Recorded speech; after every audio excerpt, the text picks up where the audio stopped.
In tonight's Government Insider, we're continuing our weekly series focused on the stars of the federal workplace, the Service to America medals, better known as the SAMMys. They honor federal workers who show a commitment to government and make the agencies they work for stronger and better in just about every way. The awards are put on by the Partnership for Public Service, and you'll meet a new finalist right here on Capitol Insider every Thursday night. This week, meet Susan Kelly. She's the director of the Transition to Veterans Program Office, the Department of Defense, and she is a finalist for the Management Excellent Medal. First of all, Susan, congratulations. Thank you.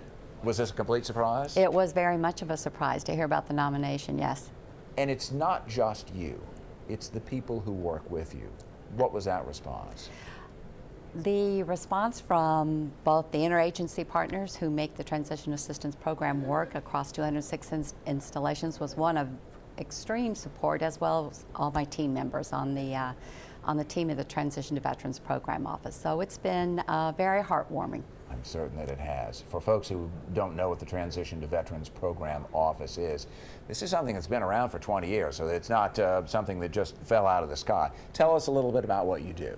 What we did was revamp the Transition Assistance Program entirely. As you said, it had been around for 2 decades, since Operation Desert Storm in the military. But the President asked us to redesign the program to make it relevant to modern day military members who were separating and to make them career ready. So there was a group of interagencies across the federal government. Veterans Affairs joined us, Department of Labor, the Office of Personnel Management, even the Department of Education and Small Business Administration. So all of those senior leaders came together and developed recommendations for the President. And one of the things that you hear about from the outside of government is, well, sometimes these agencies don't work very well together. This is about as interagency and inter-office a pursuit as there is. From your perspective, how is it working? I would venture to say that this is an unprecedented success. We have an interdependent program where all of those agencies are delivering curriculum at 206 installations across the globe, not just in the United States, but over in Europe and Pacific. And that's a different thing, too. This is a newly designed transition program that does offer help round the globe instead of just here at home. Correct, and not only are they delivering services at those installations, but they're also building bridges to all of the resources in the local communities when the service members return as veterans to their homes or to the communities they choose to move to. To be able to help, and in some cases intervene on behalf of our veterans, is so important, because we have seen all too sadly what happens when that doesn't occur. Does that ratchet up the pressure a little bit? You have a really important job made that much more important by what happens if we don't get to those folks. It ratcheted up that pressure to the point that we actually institutionalized one mechanism to make sure that service members who don't meet career readiness standards receive a warm handover to Veterans Affairs or the Department of Labor or other helping agencies in those local communities. So yes, the pressure was there and we responded, and it's working quite well.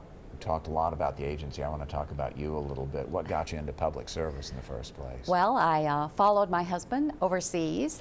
He was a civilian with the Air Force, and we chose to take an overseas assignment. And I, for the first time, was introduced to the military and military families and their children, and was stunned by the challenges that they face day in and day out.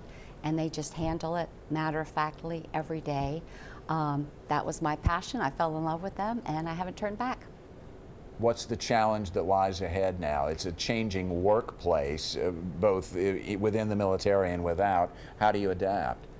The position that I've been in with the Transition to Veterans Program Office has actually changed from working in the task force to implementing the program. Now we're in the process of evaluating the program and establishing performance measures. But also, the partnerships have expanded to include the Chamber of Commerce, industry partners, our other federal agencies are coming to the table and saying, this is a talent pipeline for the nation. We want early access. So the best is yet to come. You're doing very important work. The Transition to Veterans Office, of which Susan Kelly is the director, and a SAMMy's finalist. Again, congratulations and thanks so much. Thank you. Thank you. Best of luck. Thank you.